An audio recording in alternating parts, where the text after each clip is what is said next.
호세아는 BC 750년경, 그러니까 8세기 중반 정도 북왕국 이스라엘에서 사역했던 그런 예언자였습니다. 하나님께서 이 예언자 호세아를 처음 부르실 때 아주 특이한 것을 요구하셨죠. 그것은 부정한 여인과 결혼하라 하는 거예요. 예언자는 거룩한 삶을 사는 것이 마땅합니다. 오히려 제사장보다도 더 순결하고 거룩해야 되는 것이 예언자들입니다. 그런데 하나님은 정반대로 음란한 여자와 결혼하라 이런 명령을 하시는 거죠. 제가 호세아 1장 2절 말씀을 여러분에게 읽어드리겠습니다. 여호와께서 처음 호세아에게 말씀하실 때 여호와께서 호세아에게 이르시되 너는 가서 음란한 여자를 맞이하여 음란한 자식들을 낳으라. 이 나라가 여호와를 떠나 크게 음란함이니라 하시니.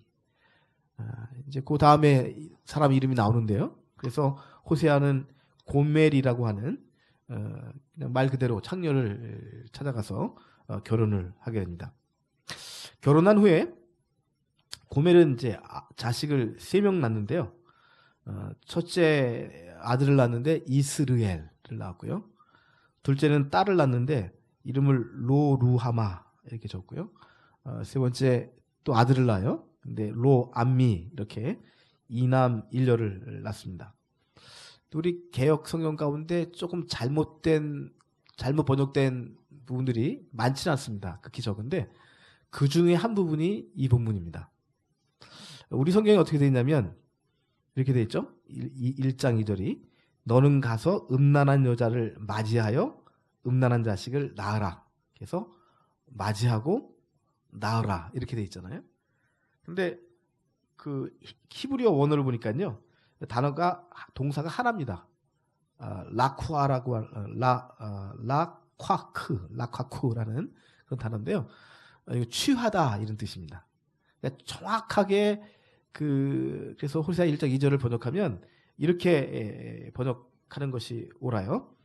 음란한 여자와 그녀의 음란한 자녀들을 취하라. 그러니까 음란한 자녀를 낳으라는 것이 아니라 음란한 자녀를 데려오라는 거예요. 그것이 더 정확한 오늘 본문의 번역이다. 그렇게 볼 수가 있습니다. 그래서 이런 걸 보면 주석을 보니까요. 고멜이 호세아와 결혼한 후에요. 결혼했잖아요. 여전히 음란한 행위를 하는 거예요. 그래서 음란한 자녀를 낳는 거예요. 그래서 호세아가 자기 자식으로 입양하는 거예요. 그런 내용이더라고요. 여러분 호세아가 그 고멜하고 결혼해서 두 사람 사이에 자식이 나왔으면 음란한 자식이라는 말 쓰지 않았을 거예요. 그러니까 저희가 생각하는 것보다 이 호세아의 결혼 생활은 더 고통스러운 거예요. 이제 창녀였던 고멜을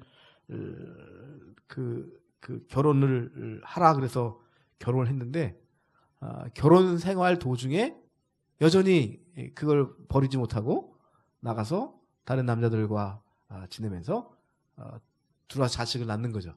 그러면 호세아는 그 자식을 자기 자식으로 받아들이는 거 그렇게 성경을 해석할 수가 있습니다.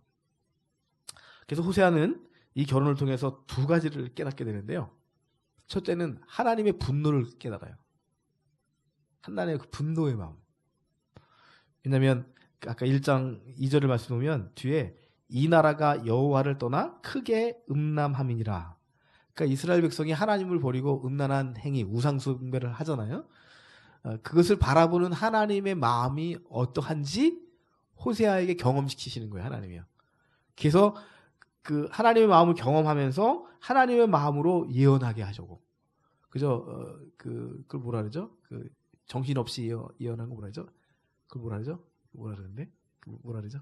뭐가 없다 그러나? 뭐가 없다 그러죠? 정신이 없는 거 말고, 그냥 멍하게 그냥 행동하는 거 있잖아요. 영혼 없이 하는 게 아니라 영혼을 가지고 예언하도록. 그래서 첫 번째 호세아가 경험한 하나님의 마음은 분노예요. 아니 어떻게 긍휼을 베풀어서 결혼했는데 이 고멜이라는 여인이 다시 음란한 생활을 해서 음란한 자식을 낳을 수 있나 하는 겁니다. 이스라엘의 얘기예요. 이스라엘 백성.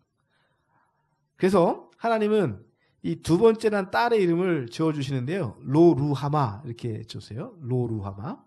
루하마는 긍휼 있다 하는 건데 앞에 로자가 붙으면 이제 부정이 되는 거죠. 긍휼 없다. 사랑 없다. 하나님의 사랑과 긍휼이 떠났다. 로루하마 이렇게 짓게 하고요.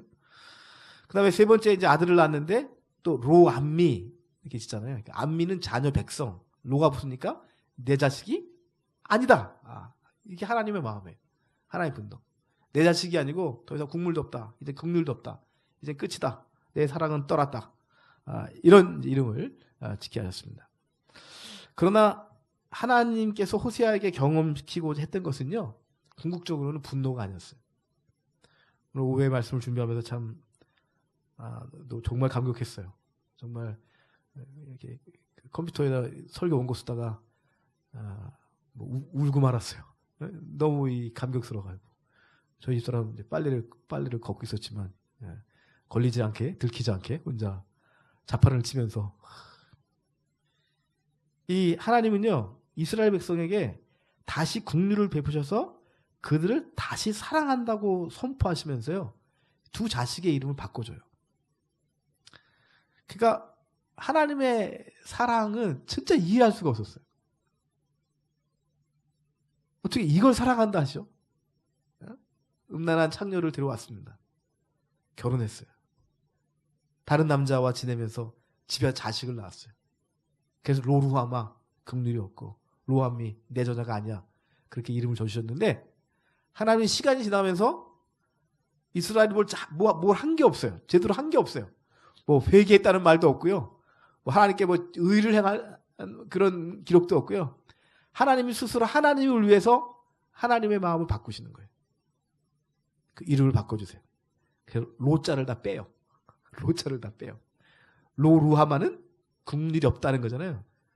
로루하마가 아니라 루하마로 남자들은 형제들은 다 루하마다 그렇게 선포하세요. 긍휼이 있다. 사랑받는 자다. 그리고 모든 딸들은 자매들은 압니다. 로암미가 아니라 내 자녀다. 내 백성이다. My people. 그렇게 이름을 바꿔주신 것을 볼 수가 있습니다. 여러분 하나님은 죄악에 대하여 분노하시지만요. 동시에 하나님께 돌아온 자들을 정말 사랑으로 맞아주시는 하나님이신 줄을 믿습니다. 이 호세아서는 정말 우리가 좀 편견을 갖고 말하자면 구약에 있을 책이 아니에요. 율법으로 전혀 설명되지 않는 거예요. 율법으로 전혀 설명할 수 없는 하나님의 자비와 하나님의 사랑, 그것을 호세아서는 선포하고 있어요. 그래서 저희가 지금까지 이제 호세아 보면 그 음란한 여자를 데려다가 자식을 낳고 그냥 꾹 참고 잘 살아라, 뭐 그렇게 많이 이해했는데 그게 아니고요. 하나님의 그 깊은 사랑이 절절 아주 이 호세아서에 넘쳐 흐르는 것을 볼 수가 있습니다. 3장으로 넘어옵니다. 오늘 본문입니다. 본문 좀 띄워주시고요. 그런데 이 호세아의 결혼이 더 충격적인 방향으로 흘러요. 세 자녀를 낳잖아요. 사실은 이 주석이나 원어를 보면 이게 호세아의 자식이 아니에요. 그런데 자기 자식으로 키우면서 루하마가 되게 하고 로암미가 암미가 되게 하는 거잖아요. 하나님의 은혜와 긍휼을 입게 해서. 그랬는데 이 고멜은요 바람이 또 났어요. 그래서 남편 호세아를 두고 다른 남자들을 따라갔다가 노예로 팔리게 된 거예요. 이제는요. 노예로. 그럴 수밖에 없죠. 그런 생활을 하는 여성의 끝은 어떻게 돼요? 처음에 뭐 좀 화려하나요? 그럼 마지막은 노예로 팔리게 되는 것이죠. 창녀였던 고멜을 예언자 호세아가 아내로 삼았는데 음란한 자녀 3명을 낳고 다시 집을 나가 음란한 일을 하다가 노예가 되고 말았습니다. 이 고멜의 결혼 생활은 이스라엘 민족의 역사를 정말 정확하게 반영하고 있는 것 같습니다. 하나님은 이스라엘을 이집트의 노예에서 해방시켰죠. 고멜과 처음 결혼한 것이 바로 출애굽 사건이에요. 첫 번째 출애굽 사건이에요. 그리고 시내산에 가서 모세를 통해서 언약을 맺었어요. 언약을. 하나님은 이스라엘의 하나님이 되고 이스라엘은 하나님의 백성이 되고 그 암미가 된 거잖아요. 루아마가 된 거잖아요. 그런 언약을 맺었어요. 그리고 가나안 땅에서 하나님을 섬기며 살도록 인도함을 받았는데, 그런데 가나안 땅에서의 이스라엘 백성의 모습이 고멜과 같은 거예요. 음란한 자식을 낳는 거예요. 우상 숭배하고 이방신들을 사랑하다가 결국 어떻게 했죠? 이 고멜이 결국 다른 남자들을 좋아하다가 노예로 끌려간 것처럼 이스라엘 백성이 바벨론 제국의 포로가 돼갖고 끌려가는 거예요. 그래서 호세아서는 지금 은유적으로 비유적으로 우리에게 말해주고 있는 것입니다. 하나님은 이 호세아에게 다른 신들을 섬기며 하나님을 떠난 이스라엘 백성을 향한 하나님의 사랑을 말씀해요. 3장 1절. 그 하나님의 사랑을 말씀해요. 그 반만 앞에만 읽겠습니다. 사랑 하나님까지. 시작. 여호와께서 내게 이르시되 이스라엘 자손들이 다른 신을 섬기고 건포도 과자를 즐길지라도 여호와가 그들을 사랑하나니. 여기까지요. 이해가 안 돼요. 율법으로 설명이 안 돼요. 미친놈들이죠. 설교에 이름 표현하면 안 되죠? 저장희 사모님. 눈치를 많이 봐요 요새. 죄를 진 게 많아가지고. 이스라엘 자손이 다른 신들을 섬기고요. 우상 숭배하고요. 이 건포도 과자를 즐기는 거예요. 그 하나님이 주지 못하는 쾌락이 있어요. 하나님 안에서 도저히 맛볼 수 없는 그런 쾌락과 유희와. 그런데 이스라엘 백성이 다른 신들을 섬기고 거기 파송되는 여러 가지 쾌락과 즐거움을 취하는 거예요. 건포도 과자를 먹는 거예요. 그럴지라도 여호와가 그를 사랑하나니. 여호와가 그를 사랑하나니. 그럴지라도 그렇게 다시 음란하게 팔려갔을지라도 너무 많이 더럽혀졌더라도 그래도 하나님은 그들을 사랑하신다. 그런 선언이에요. 정말 무조건적인 사랑이에요. 무조건. 언약이 있기 때문이죠. 그 첫 번째 출애굽에서 시내산에서 하나님의 백성으로 삼았기 때문에, 언약을 맺었기 때문에 그렇게 너희들이 하지만 다른 신들을 섬기고 건포도 과자를 먹고 즐기고 있지만 그래도 나 여호와는 이스라엘 백성을 사랑한다. 그렇게 하나님께서 말씀해 주셨어요. 하나님의 사랑은요, 이해할 수 없는 사랑입니다. 인간의 기준으로는 도저히 설명할 수 없는 사랑이에요. 그렇게 반역해도 그렇게 부정해도 그렇게 타락했어도 하나님은 자기 자녀를 끝까지 사랑하신다는 거예요. 할렐루야. 여러분, 오늘 이 호세아를 통해 선포하신 하나님의 사랑이 정말 저와 여러분에게 있음을 주의 이름으로 축복합니다. 선포합니다. 이것이 우리 하나님의 사랑이에요.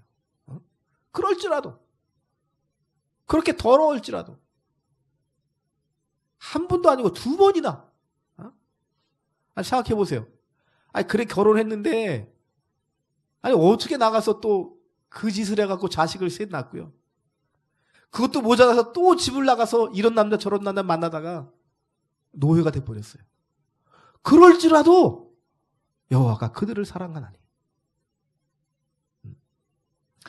하나님은요, 호세아에게 3장 1절 뒷부분을 보면요, 이 하나님의 사랑을 본받아서, 호세아에게 하나님의 이 사랑을 본받아서 다른 남자의 노예가 된 고멜을 찾아가서 사랑하라고 또 말씀하세요. 두 번째 이제 결혼이에요.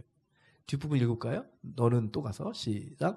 너는 또 가서 타인의 사랑을 받아 음녀가 된 그 여자를 사랑하라 하시기로. 그러니까 여기부터는 좀 영혼이 없어야 돼요. 제정신으로는 못해요. 그 정말 성령의 하나님의 신에, 그냥 여러분 그냥 음녀를 데려와라, 돈 주고 사와라, 그건 할 수 있어요. 근데 뭐라 그러죠? 여호와가 그들을 사랑하나니 너도 타인의 사랑을 받아 음녀가 된, 창녀가 된 그 여자를 사랑하라는 거예요. 사랑하라는 거예요. 그냥 데려오라는 게 아니에요. 사랑하라는 거예요. 와, 일반 사람은 그렇게 할 수 없습니다. 예언자는요, 하나님이 지시하시는 대로 행동하고 하나님께 품게 하시는 마음을 품는 사람들이죠. 그래서 호세아는 하나님의 명령대로 고멜을 찾아갑니다. 그리고 다른 남자의 노예가 된 고멜을 사랑합니다. 하나님의 마음이니까 가능하죠. 하나님이 부으신 마음이 가능한 거예요. 그러면서 하나님의 사랑을 깨닫는 거예요. 하나님의 분노를 깨달았지만 궁극적으로는 하나님의 사랑을 깨닫는 거예요. 아, 이게 하나님의 사랑이구나. 2번이나 집 나간 원래 창녀였고. 여기서 호세아는요, 예언자로서 하나님의 행동을 대신해요. 원래 예언자는 대언자잖아요. 대신 말하는 사람이잖아요. 근데 이제 대행자가 돼요. 하나님을 대신해서 행동하는데요. 노예로 팔린 고멜을 찾아가서 돈을 지불하고 다시 자기의 아내로 데려와요. 모셔와요. 3장 2절 말씀 같이 읽을까요? 3장 2절 시작. 내가 은 15개와 보리한 호멜 반으로 나를 위하여 그를 사고, 나를 위하여 그를 사고, 은 15개 또 보리 한 호멜 반, 자신을 위해서 고멜을 샀습니다. 그리고 고멜에게 이제 사랑의 말을 합니다. 이제는 이런 음란한 생활을 하지 말고 많은 날 동안 나와 함께 사랑하며 지내자. 이 권면해요. 3절 말씀 읽어볼까요? 3절 시작. 그에게 이르기를 너는 많은 날 동안 나와 함께 지내고 음행하지 말며 다른 남자를 따라하지도 말라. 나도 내게 그리하리라 하였노라. 잘 가르치는 거예요. 그러지 마. 이제 그만하고 이제 나랑 사랑하며 살자. 이제 그만해야 돼. 나도 너에게 그렇게 신실하게 할게. 너도 나에게 신실해야 돼. 그렇게 말하는 겁니다. 여러분, 여기서 우리가 아주 중요한 메시지를 발견하는데요. 이 호세아가 고멜을 은 15개로 산 것이 신약시대에 오면 예수님께서 자신의 몸으로 우리를 사신 것을 예표해요. 이걸 예표한다 그렇게 얘기해요. 예표한다. 타이폴로지. 구약의 어떤 사건이나 구약의 어떤 인물이 신약시대의 그리스도를 비유로 설명해줘요. 그래서 이 호세아서는요, 성격이 전혀 구약적이지 않아요. 율법적이지 않아요. 아주 극히 복음적이에요. 율법이 아니라 은혜를 말하고 있는 거예요. 율법으로 말하면 곤장을 쳐도 2000보를 쳐야죠, 이거를. 다리 몽둥이를 부러뜨려 놓든지 감옥에 가든지 쳐놓든지 해야죠. 율법대로 한다면. 그게 아닙니다. 그게 아니에요. 율법에 얼마나 많은 조항이 있습니다.